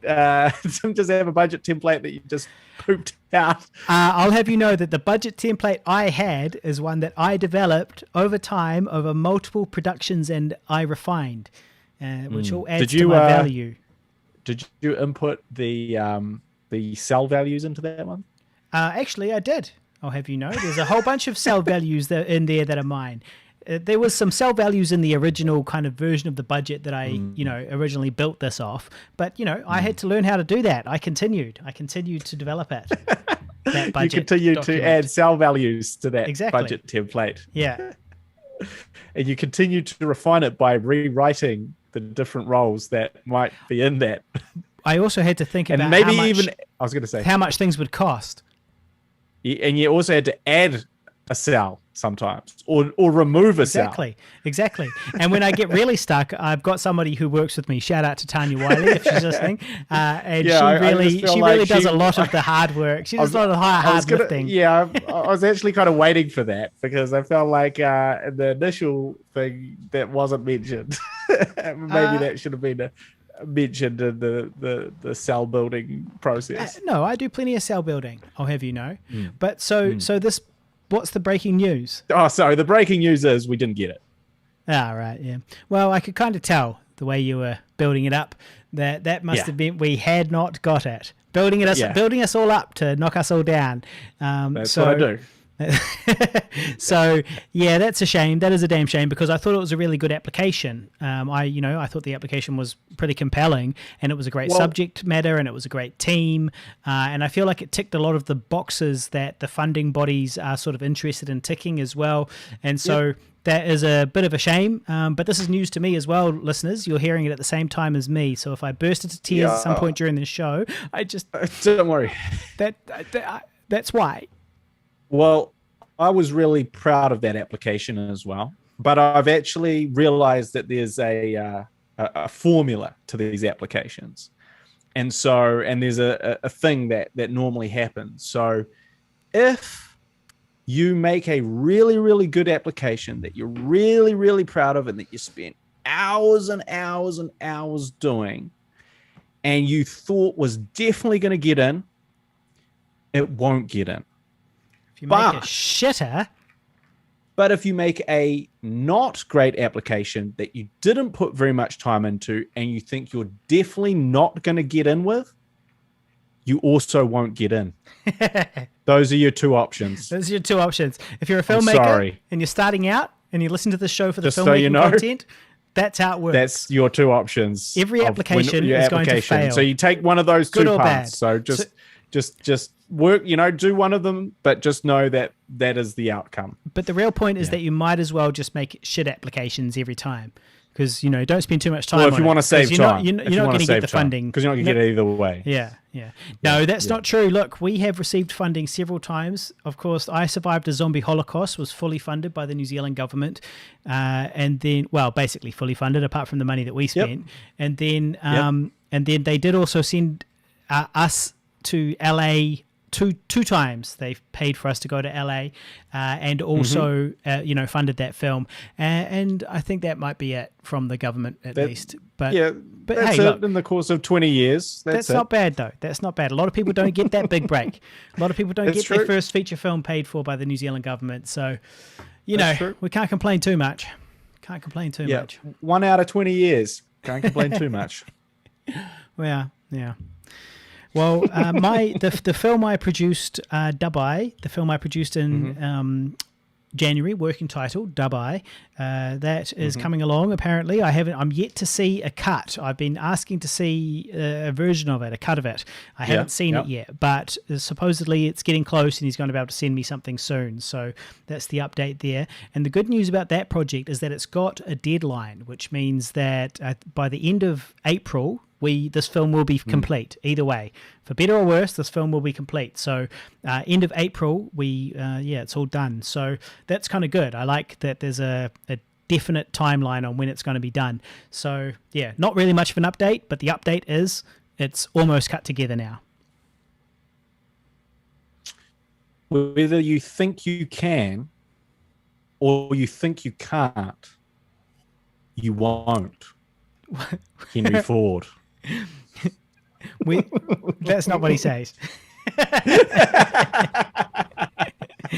Something like that though. Yeah, the real one is whether you think you can or you think you can't, you're right.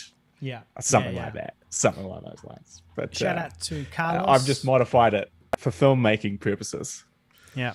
For podcast purposes, shout out to Carlos, who is still listening. He just swung by to let us know that he's still listening in the comments. Shout out to Carlos. Appreciate that, Carlos. So I've also, well, okay. Now, do you got anything else before we? No, I've got one more thing.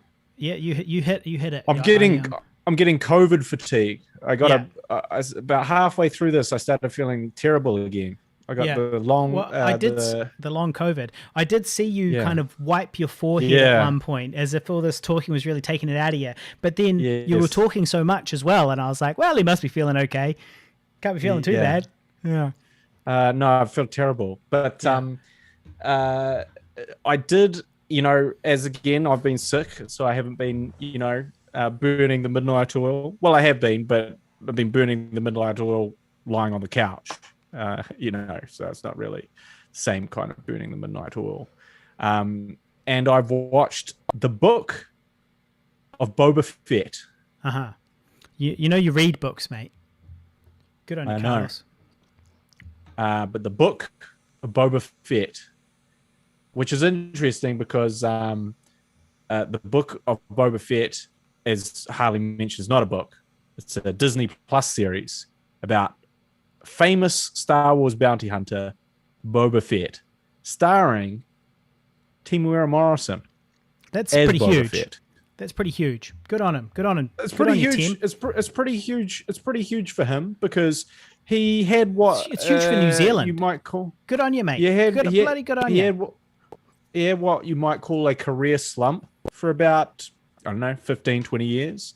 So Temuera Morrison, for those people who don't know, came out hot and heavy with Shortland Street. Once We're Warriors. Shortland Street, mate.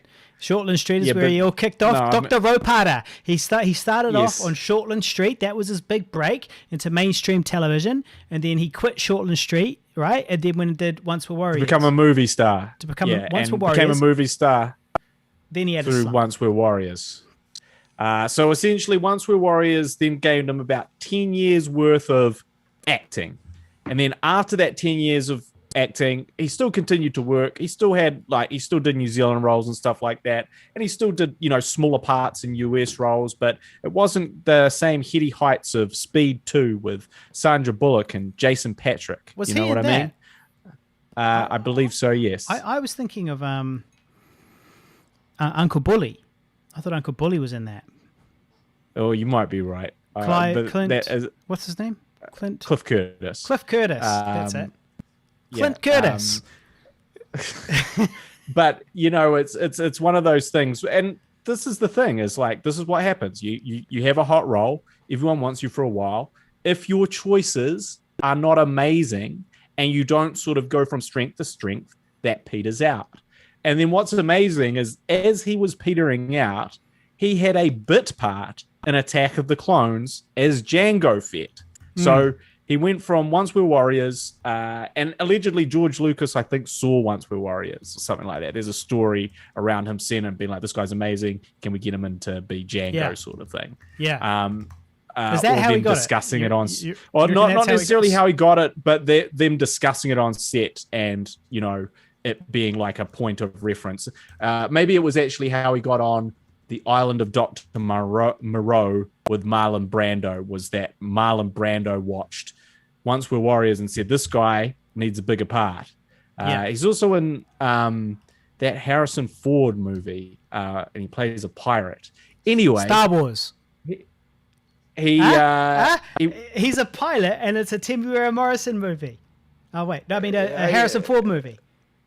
Yeah, it was a romantic adventure movie. He did 6 days, 7 nights or something like that.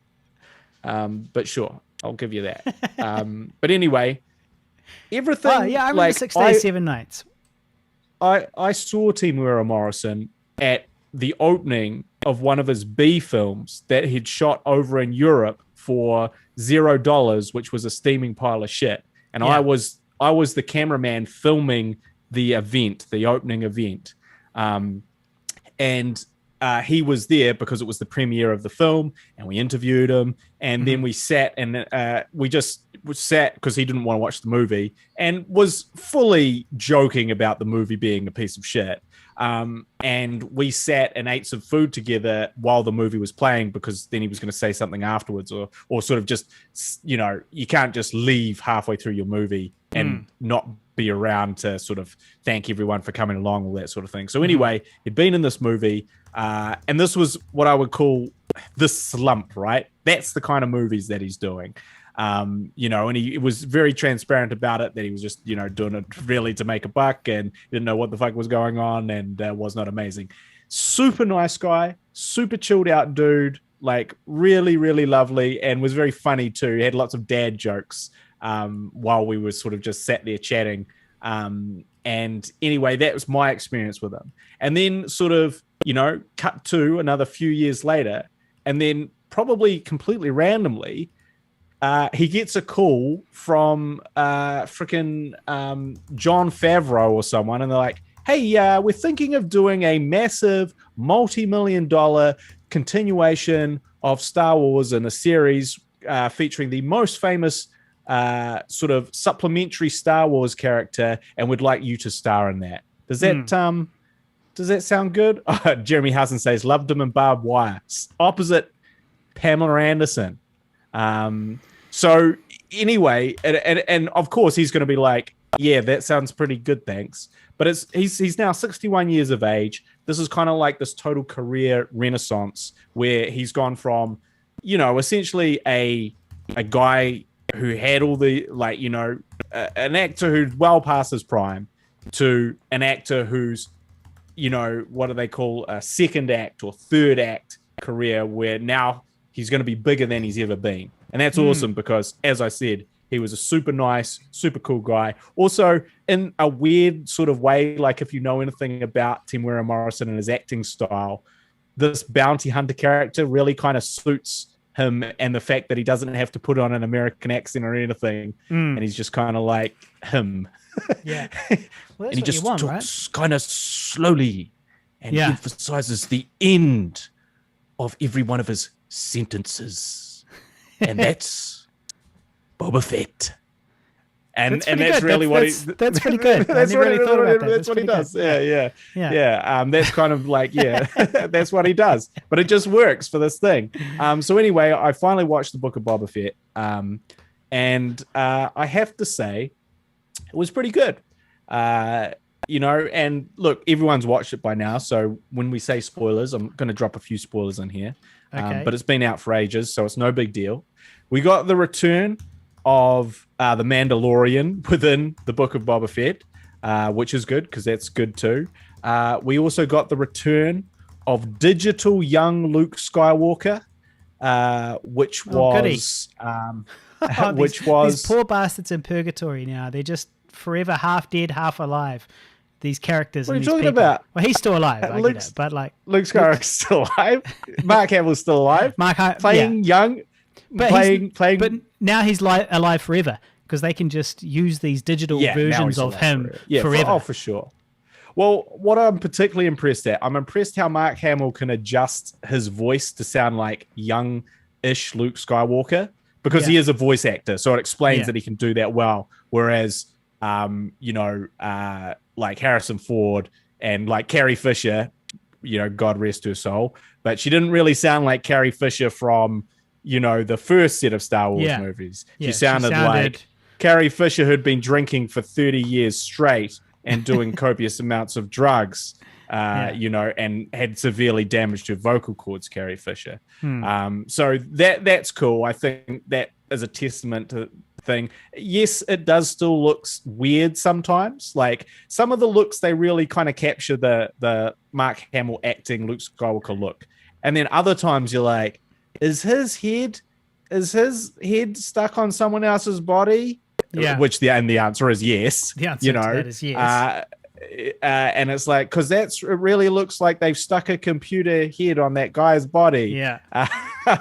And so there's a little bit of that. You've got to admit that you must have an eye for it, though, much more than the average punter. The average viewer probably isn't noticing to such a degree. there's something to do with the way they do it that just looks definitely still slightly odd. I mean, don't get me wrong, it's remarkable that they can do it, and I think it's cool because I like seeing that iteration of Luke Skywalker exist. I hope again. they do it to me one day. Well, hopefully soon we'll have the technology to just do it yourself. Soon we'll have the technology. When you say we've got the technology, we've got the technology right now. His name is Tyler Adams. He can do it right now. Shout out! He did it. He's already done it. So he can make a complete version of me and make it say whatever he wants. I don't think so. Well, he'll need you as a reference. Yeah. But yeah. And, you can make it easier or harder. Like, for instance, you'd have to have a shave. Like, otherwise his work's really going to be cut out for him. Yeah. Yeah. So he says it looks good 90% of the time. So it did look pretty good. I did have an issue that they swapped out Luke Skywalker's Return of the Jedi boots for his yoga boots for when he goes exercising. I didn't really like that. I didn't like his new what was yoga boots. Okay. Well, they basically, what they've done is, so he starts off with his Return of the Jedi boots, and then he's going to go for a run with little baby Grogu Yoda, and he's like, come on, jump on my back, sort of thing. And obviously they're like, look, these Return of the Jedi boots are not very practical for running through this forest. Our body double is going to roll his ankle. So let's get him these subtle little yoga boots, which are also black, so probably people won't notice, and we'll just put Luke in these yoga Ugg boots, and no one will bat an eyelid. But I batted an eyelid. Yeah. So those are my issues. But my biggest issue, like I said, overall, good series, very entertaining.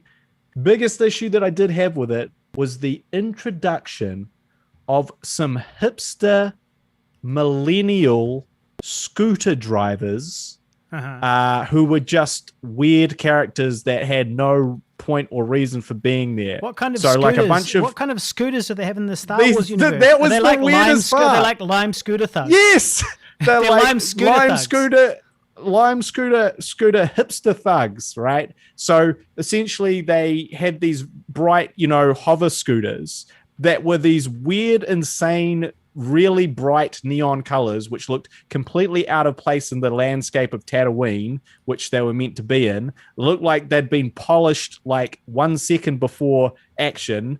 And also it was just a group of these kind of cool, young, hip-looking millennials. One guy had a little eyepiece, and one girl looked emo, and it was just like... They can't be millennials.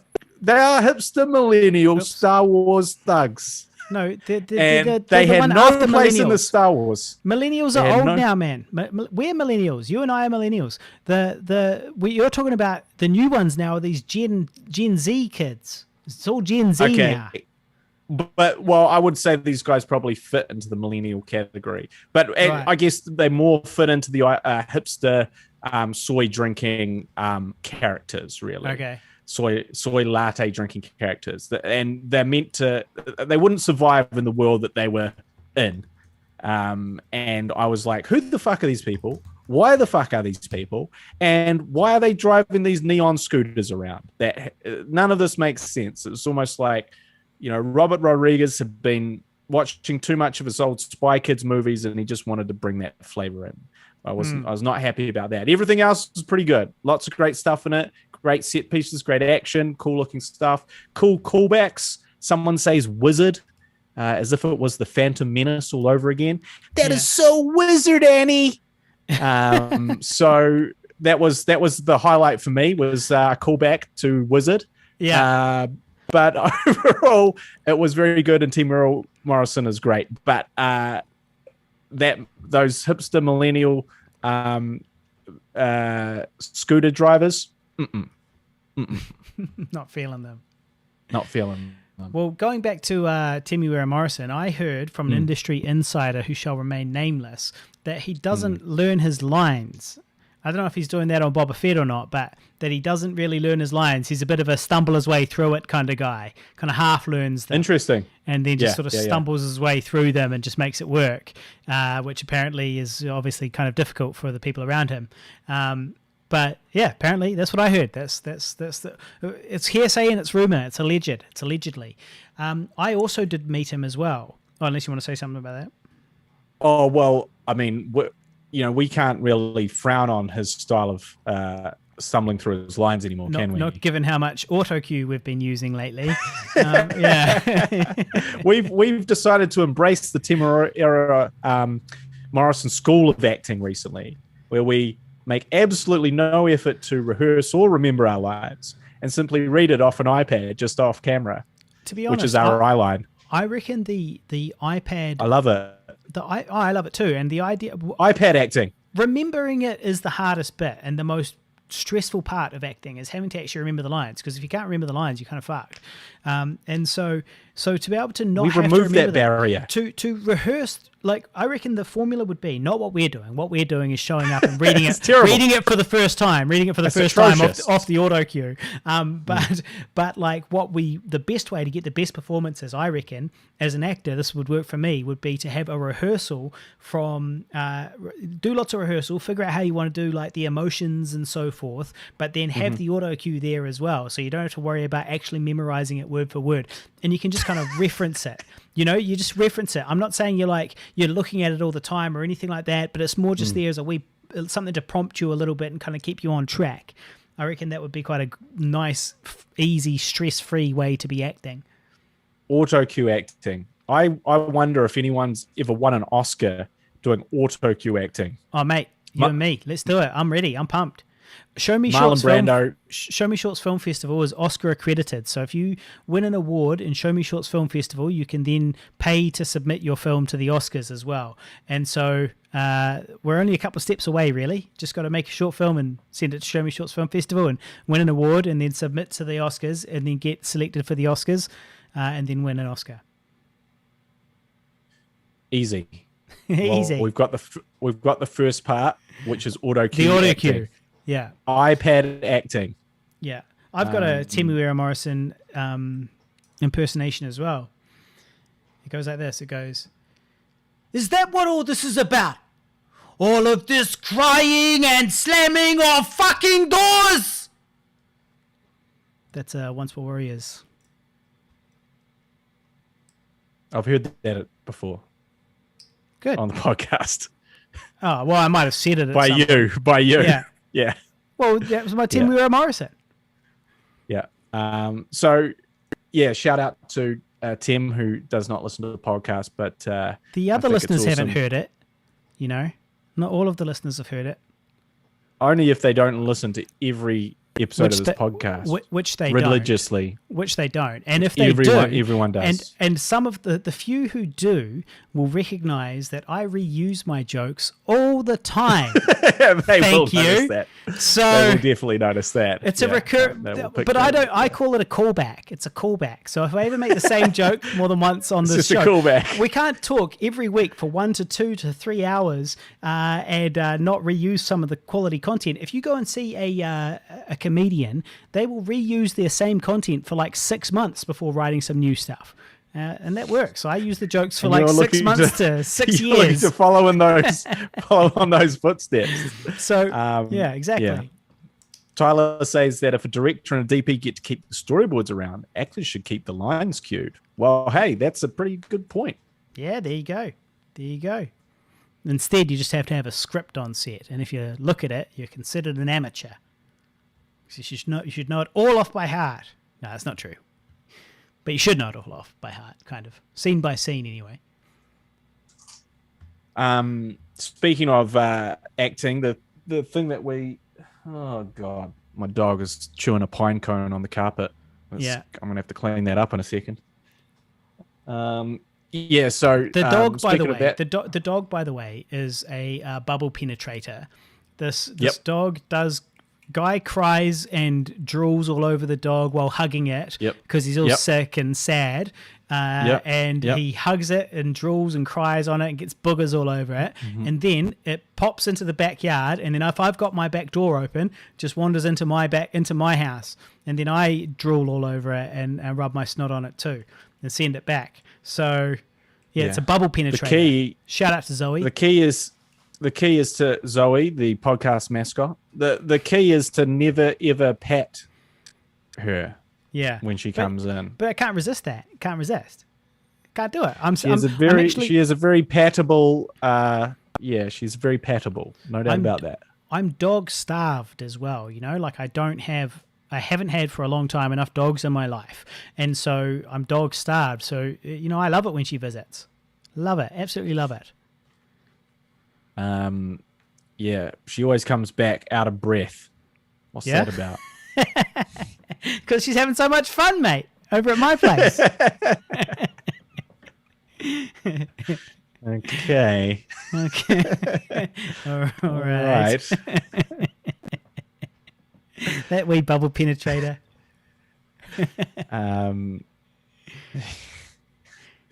So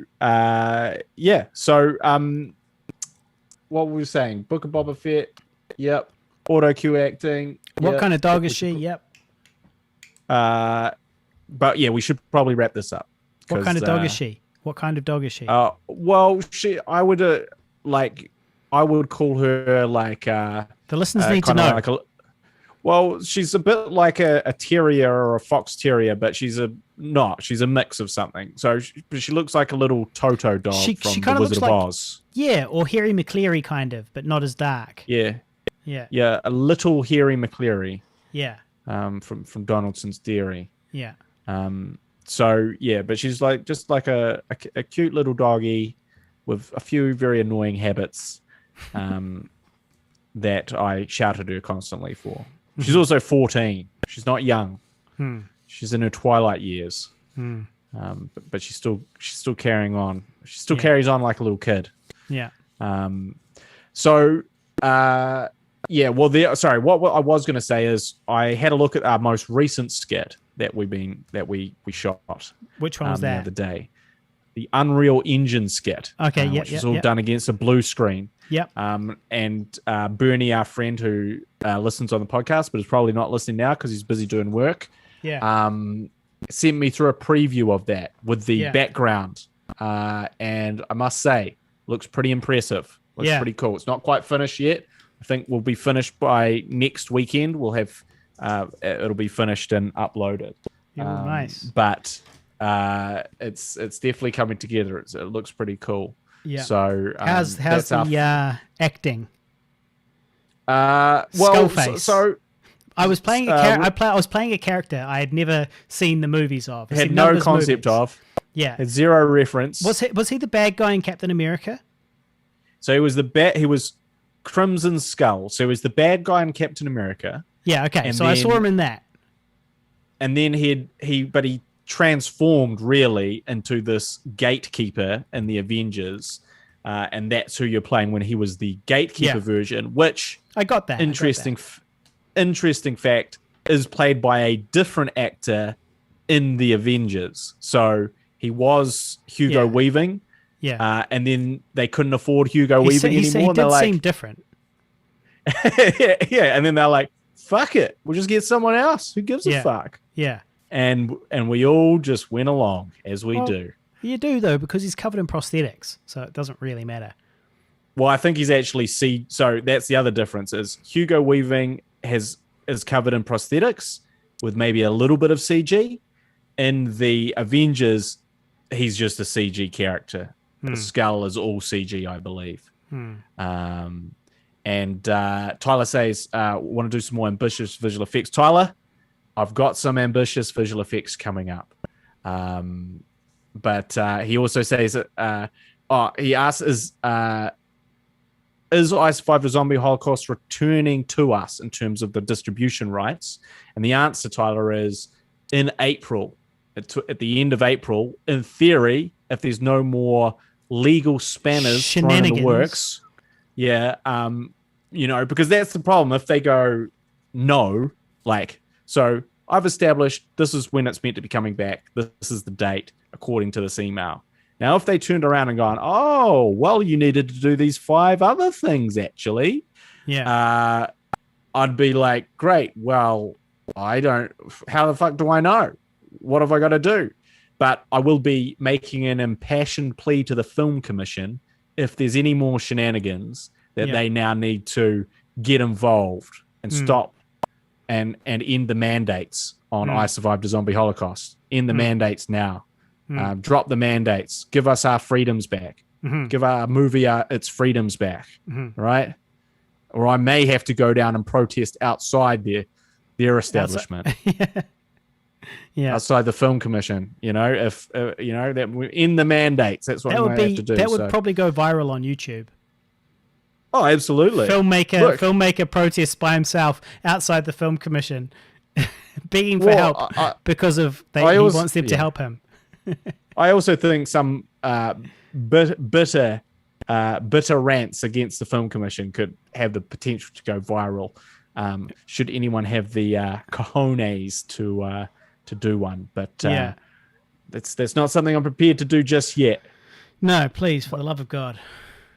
I wait towards the real. Well, you could say I was going to say I wait till the tail end of my career, and you're like, no need to wait any longer, mate. No, mate. We're just getting started. We're on track now. We're just getting started. 40s. The 40s are going to be the years. Rich and famous by 45, my friend. So in theory, we'll get it back towards the end of next month. And he also says that a Wesley skit about surviving COVID would be sweet. That's a great idea, Tyler. Let's explain what that means. A Wesley Pennington from I Survived a Zombie Holocaust. Yeah, my character. He's the main character, played by you, the star of your own feature film. And essentially the idea would be, something along the lines. And this is something that I've noticed with COVID, people that are suffering from COVID, and it's something that I'm suffering from as well, is that everyone gets this kind of pink eye, these kind of red, sort of watery eyes. And hey, I think I've got some of that at the moment. Oh, really? That's just weird. This is strange, Harley. Somebody did ask earlier. Bevan and Irene, shout out to Bevan and Irene. Hopefully they're still watching. Yeah. They did ask what it was that I was sucking on screen. The answer is it's a vape. It's a vape, my friends. It contains cannabis. Admission of illegal activity just there. Direct admission on the podcast. That's right. It'll be all gone by the time the cops get here. And Tyler, I have got this bug skit that I've got to edit that I've been that I'll be getting around to editing hopefully in the next week that I think would be good for some visual effects. But that's a great idea of Wesley surviving COVID. Skit. Yeah. Well, the great thing is we could shoot it around the house or in the backyard very easily. And right next to me right now is the original Wesley Pennington vest. So I've got the vest. Where's the Wesley nerd glasses? The glasses, we can find those. As it happens, I do know who has the original glasses. Anwen, our dear friend Anwen has the original Wesley Pennington glasses, and she uses them as her reading glasses. So they are still in existence. We could get them sent up, I'm sure, if we promise to give them back or something. Or we can just get other glasses. Wesley might change his glasses, to be fair. We need a prosthetic hand. We need your fake prosthetic hand back. Well, the other one might still exist somewhere. I could ask the owner. I could track it down. What? The original prosthetic hand. Well, the one I'm thinking about, the one that you use at the very end of the thing, which is basically a glove. Oh yeah. You know? We can get That's another the one one. you really need. Yeah. No, we can get another one of those. Yeah. Yeah. So it'll be interesting to see what happens with what happens in the skit, Tyler. You got to give us your ideas. Send those through as well. If you guys have seen I Survived a Zombie Holocaust, there's a link down in the description if you haven't seen it.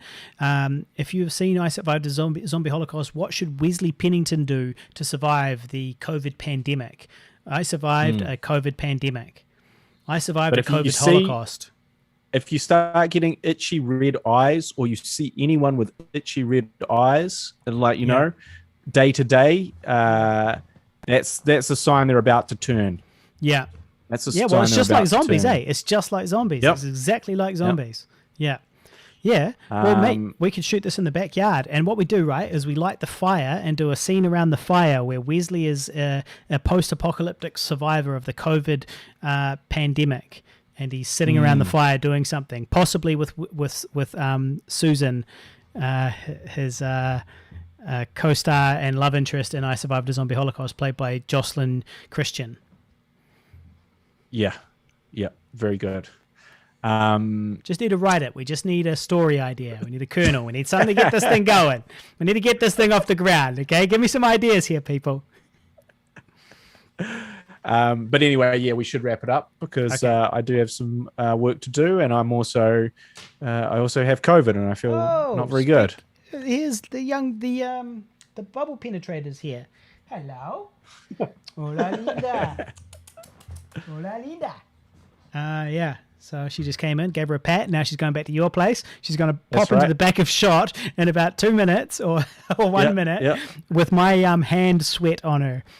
Yep. Good dog. I'm just waiting now. Yeah. I'm waiting to see because we're almost, we won't quite see her, but anyway. Yeah. Alrighty, guys. Well, thank you very much for watching. And yeah, I'm looking forward to getting out of my bubble. Oh, here she is. Yeah, she's back. Good on her. Yeah, what if Omicron? We just spread it. We're in separate bubbles, but we just touch the same dog. Yeah. So Tyler says, "What if we go full future dystopian and his hand is robotic?" I like the sound of that too. That's cool. I like that. It's post-apocalyptic, robotic arm VFX'd on by Tyler Adams. I'll just be sitting there with a green sleeve on, and Tyler Adams will VFX on that arm, and then and we do a skit in the backyard next to the fire. I like it. Dystopian skit. I like it too. It's got a lot of viral potential, and it's got a lot of potential to send people back to the original film as well, because obviously you put the link in the description.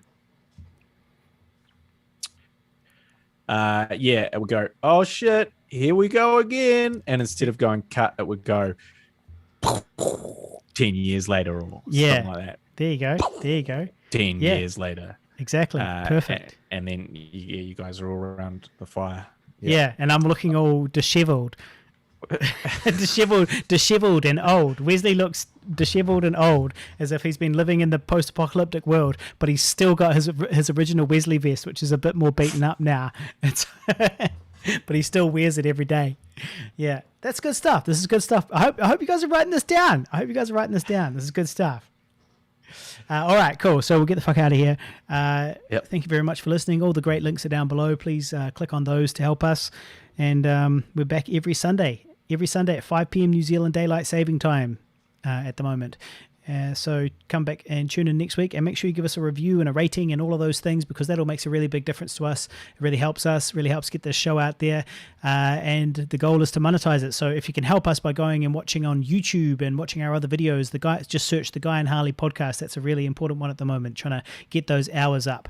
And keep an eye out for the highlights that we post on that YouTube channel as well, because those are they're great, and they're all being made by the man, Tyler, the VFX creator, Tyler Adams. So yeah. Thank you for watching. Thank you very much, guys. See you later. Yeah, boy. Some sort of follow or something. All right. Here we go. Wait a second. I wasn't actually prepared to end the show. I forgot I was running the show. Here we go. Thank you very much. Your eyes are red, Harley, just like the beginning of COVID. Yeah, it's the COVID, man. For sure. It's the COVID. Absolutely. Well, why are they never normally red? What else would it be? I don't know. What could it be? Okay, well, I forgot about that. Okay. Yeah. Okay, I do take it back now. I forgot. I forgot about that. Yeah, I did forget about that. You forgot about that critical part of the equation. I did. I'm trying to find